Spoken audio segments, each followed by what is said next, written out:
Warahmatullahi wabarakatuh. Assalamualaikum. Buya, apakah dosa jika seorang anak memilih untuk mempertahankan rumah tangganya, sedangkan orang tua menyuruh menceraikan suami? Kalau tidak cerai tidak dianggap anak. Apakah berdosa bagi istri untuk menyakiti hati orang tua? Dan apakah perjalanan rumah tangganya nanti akan sulit karena tidak diridhoi oleh orang tua? Bagaimana cara menanggapi orang tua dan keluarga yang tidak suka sama suami, Buya? Yang pertama adalah dicari apa sebab orang tua tuh nggak seneng sama suami. Itu harus diselesaikan dulu dong. Jadi surat supaya ada perubahan jika harus bertahan. Baik, kemudian jika ternyata itu adalah kekurangan suami, mungkin suami itu orangnya, ada orang suami nggak supel, nggak gampang nyapa, tapi bisa saja hatinya baik. Maka di saat ternyata yang kurang adalah suami, ini loh kesalahan sebagian istri. Anda juga jangan gampang cerita tentang suami kepada orang tua Anda. Ini kadang-kadang dianya pengen ini tapi cerewet terus cerita. Banyak seperti itu kejadiannya. Gimana nggak tambah sebel? Dan termasuk kami sampaikan kepada siapapun yang sudah berumah tangga. Jika Anda punya permasalahan rumah tangga, jangan Anda cerita pada orang tua Anda. Ya, karena orang tua Anda memandang Anda sebagai anak. Jadi kadang dengan memandang hanya dengan cinta dan kasih sayang, sehingga menjadi tidak adil dalam memandang. Lah ini Anda juga jangan banyak cerita kepada ibu Anda, keluarga Anda, nanti tambah benci dong. Bahkan sebaliknya Anda yang bisa menafsiri perilaku suami. Bahkan mungkin Anda juga dengan bahasa ya membuat hadiah atas nama suami, biarpun suami tidak beri dan sebagainya. Bukan tambah ngompori gitu lah. Ini kuncinya di Anda sebetulnya. Apalagi yang Anda rindukan adalah mempertahankan rumah tangga, bukan untuk pisah. Anda yang berjuang dong di sini.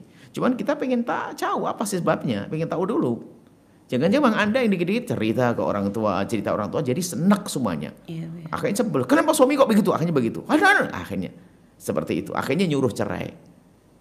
Coba jujur enggak? Karena rata-rata selama ini kita temui, seorang bapak sampai ibu atau orang tua nyuruh cerai anaknya gara-gara sering dengar cerita dari anaknya sendiri. Ini kesalahan sang anak. Kenapa banyak cerita kalau Anda ingin mempertahankan? Anda sabar dong. Kalau ada permasalahan dengan suami, antar Anda dengan suami. Ambil penengah selain daripada orang tua Anda. Biar orang tua Anda tidak tahu. Karena mohon maaf, sebagai seorang mantu, mertua itu ngomong sedikit saja banyak. Kadang-kadang mertua yang nggak ada masalah saja, mantu tuh gak gampang loh ya. Iya. Saya dengan mertua saya misalnya, saya di mimbar ceramah, tapi ketemu mertua saya diam, saya nggak berani ngomong, ibaratnya begitu.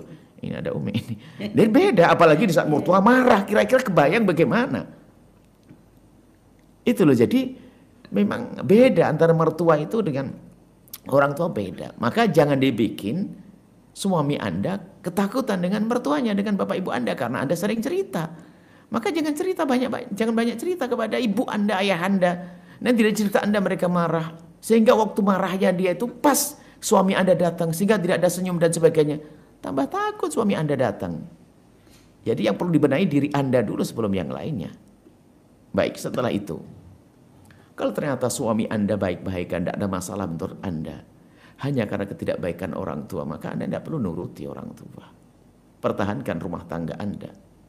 Nah, kalau Anda pernah mendengar kisah, orang sering nyamakan. Kalau orang tua yang memerintahkan itu kan harus diceraikan. Sayyidina Umar pernah menyuruh suaminya, anaknya mencerai istrinya. Pertanyaannya adalah, yang nyuruh itu Sayyidina Umar. Sayyidina Umar adalah seorang mujtahid mutlak, alim besar, sudah tahu permasalahan dari A sampai Z. Sehingga waktu nyimpulkan begitu itu sudah dengan ilmu. Memang kita menyamakan kayak Sayyidina Umar bin Khattab kayak mujtahid kita. Nah, ini kan ngaco disamain, nggak bisa. Sayyidina Umar pertama beliau seorang imam, khalifah, seorang mujtahid alim. Ente saya apa? Kok nyuruh anak mencerai? Gak bisa dong, itu urusan dia dengan Allah. Ini sudah urusan suami istri. Memberikan petunjuk iya, isyarat iya, pada akhirnya biar anak itu memilih. Bukan kita maksa untuk mencerai. Sebab di balik perceraian ada yang harus kita pikirkan. Siapa yang memuaskan syahwatnya nanti? Apakah kita langsung bisa mendapatkan pengganti? memberi pengganti untuk dia. Jadi panjang kisahnya, ya. Tolong sebagai orang tua ini penasihat, jangan gampang menyuruh anaknya mencerai. Di sisi lain anak, Anda menjalani hidup, Anda tidak harus patuh jika memang orang tua Anda dalam keadaan yang tidak baik dan yang tidak benar. Kecuali urusan kefasikan yang membahayakan Anda dan cucu-cucunya, anak-anak Anda tidak sholat dan sebagainya, yang para ulama berbeda mungkin tentang kekafirannya, kemusyrikannya. Maka ini adalah sebab jelas. Kalau sebabnya nggak jelas, Anda tidak perlu mengikutinya. Pertahankan rumah tangga sesuai dengan